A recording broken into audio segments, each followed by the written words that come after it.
In a recent interview, Colin Kaepernick revealed, apparently for the very first time, the case of alleged police brutality that inspired the kneeling.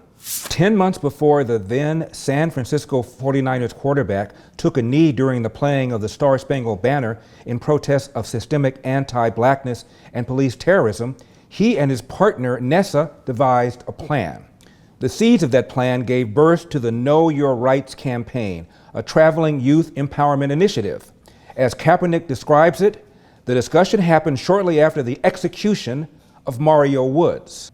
Now, Mario Woods' mother says she was overwhelmed when she learned that the tragic death of her son inspired Colin Kaepernick. If he would know what's going on now, if he knows it, he would be, he would feel so honored and like someone loved him that didn't even know him, And I think all our life we kind of went under the radar, particularly Mario. And to feel that someone of Colin Kaepernick's stature spoke his name, spoke truth to his life. Yeah.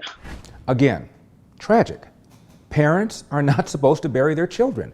Now, there have been a number of these high-profile cases in recent years. Eric Gardner, Michael Brown, Freddie Gray, Tamir Rice, Laquan McDonald. But Mario Woods' case sort of flew under the radar, as Mrs. Woods said. Here's some cell phone footage from the encounter with the cops. Drop that knife.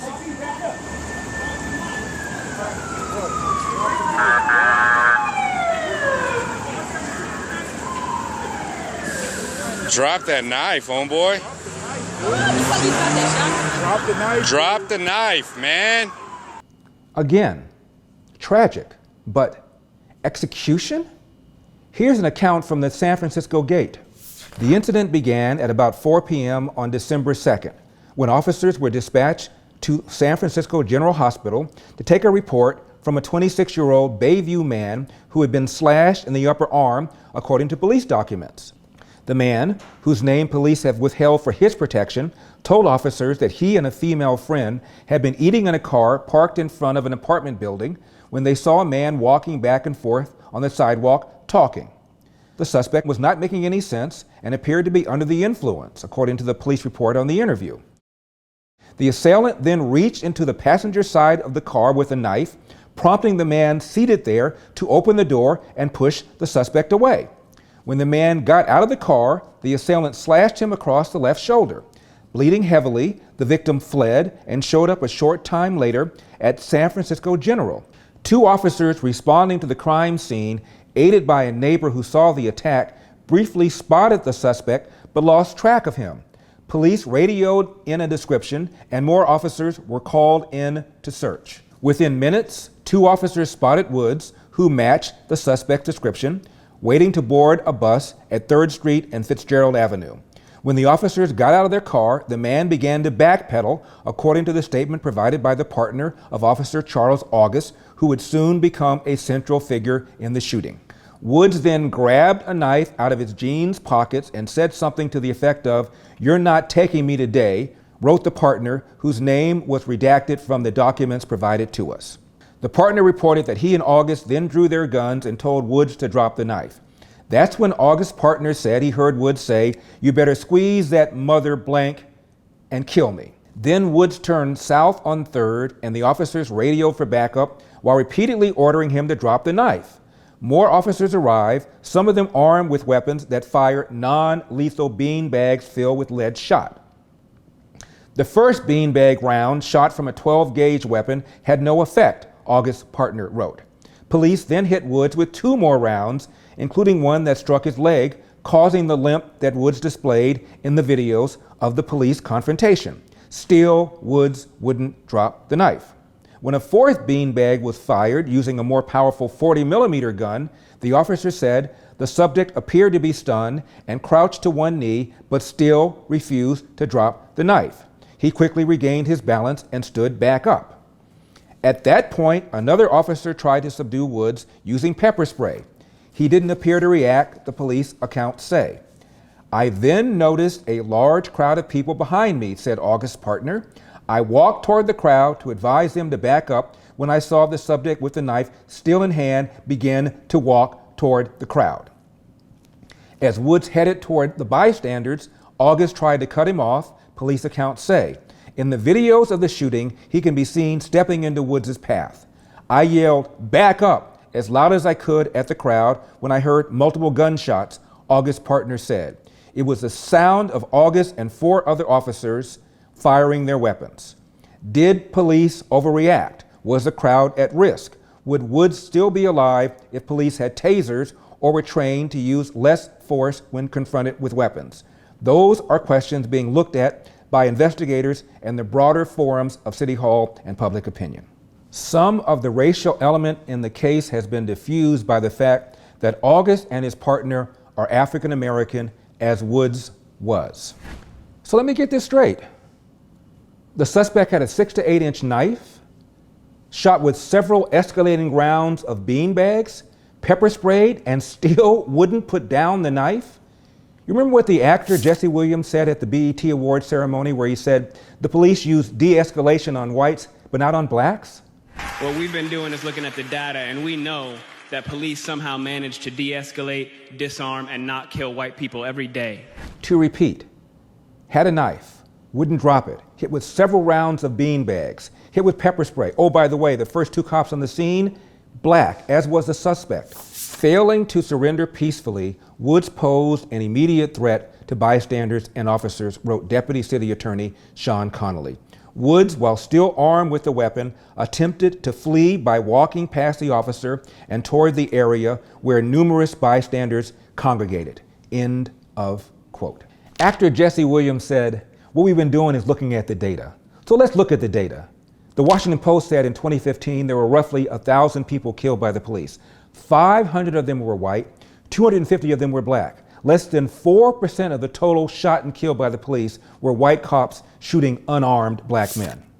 In a year-long study, the Washington Post found that the kind of incidents that have ignited protests in many U.S. communities, most often white police killing unarmed black men, represent less than 4% of fatal police shootings. Meanwhile, the Post found that the great majority of people who died at the hands of the police fit at least one of 3 categories. They were wielding weapons, they were suicidal or mentally troubled, or they ran when officers told them to halt. End of quote. As to unarmed whites, the Washington Post says there are at least as many unarmed whites killed as unarmed blacks. As to unarmed whites killed, name one. Bet you can't. And being unarmed does not mean not dangerous. Michael Brown was unarmed, but they found his DNA on officer's gun. So unarmed does not mean not dangerous. Heather McDonald is a researcher with the Manhattan Institute. She wrote a book called War on Cops. Here is what we know. A recent deadly force study by Washington State University researcher Lois James found that police officers were less likely to shoot unarmed black suspects than unarmed white or Hispanic ones in simulated threat scenarios. Harvard economics professor Roland Fryer analyzed more than 1,000 officer-involved shootings across the country. He concluded that there is 0 evidence of racial bias in police shootings. In Houston, he found that blacks were 24% less likely than whites to be shot by officers, even though the suspects were armed or violent. Now, President Barack Obama and members of his administration met with people from the Black Lives Matter movement, which gave it credibility. At a criminal justice forum Thursday at the White House, President Obama said the Black Lives Matter movement has highlighted a real problem, that he too had uneasy encounters with police in his younger days. Now, in Obama's second term, there were 3 executions of police officers. One took place in New York. Police departments around the country are telling their personnel to be extra vigilant this morning after the killing of 2 officers in New York City. Officers Rafael Ramos and Wenjen Liu were shot execution-style Saturday in their patrol car. And then there's Dallas in July 2016. President Obama is cutting short his overseas visit with NATO and European leaders to visit Dallas early next week in the wake of the deadliest day for law enforcement since 9/11. 5 officers were killed by a sniper during a protest on Thursday. And just 10 days later, Baton Rouge. On the eve of this convention, the country has been shaken by another deadly act of violence. 6 law enforcement officers were shot this morning in Baton Rouge, Louisiana. 3 are dead. Another is in critical condition tonight. They were ambushed by a gunman that the police identify as a black ex-Marine from Kansas City. There's a common theme here.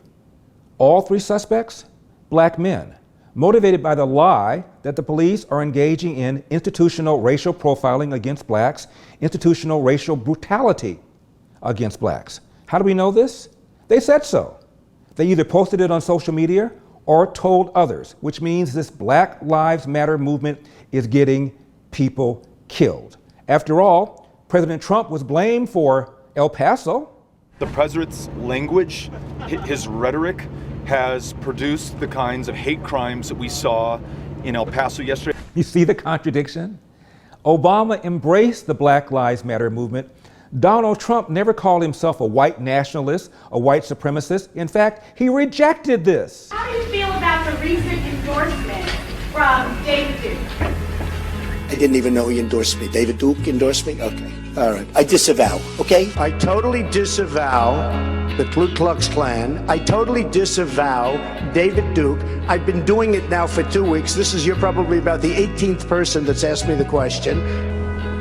David Duke is a bad person who I disavowed on numerous occasions over the years. If he said on Friday, I disavow, why ask him again on Saturday? I'm saying to myself, how many times do I have to continue to disavow people? And the question was asked about David Duke and various groups. When I put out that I reject KKK and David Duke, nobody picks it up.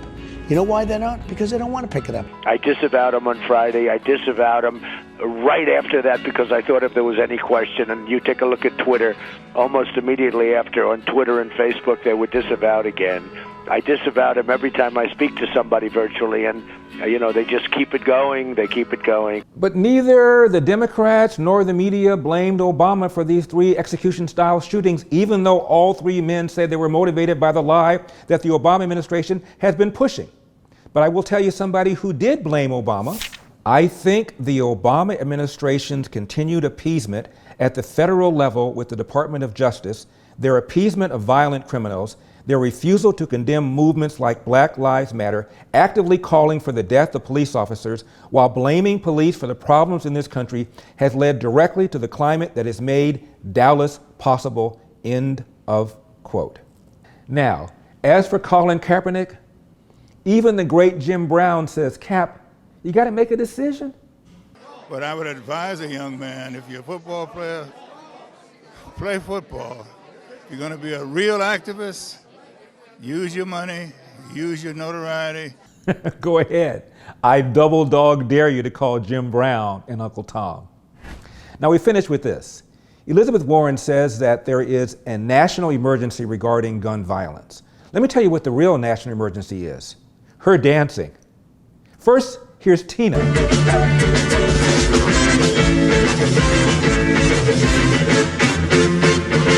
And then there's the LA Lakers' Mark Mad Dog Madsen. I want to rock right now. I'm Shaq Dees and I came to get down.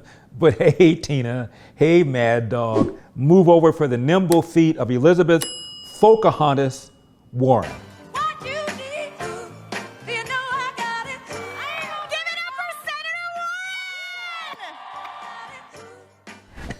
Like I always say, do not try this at home.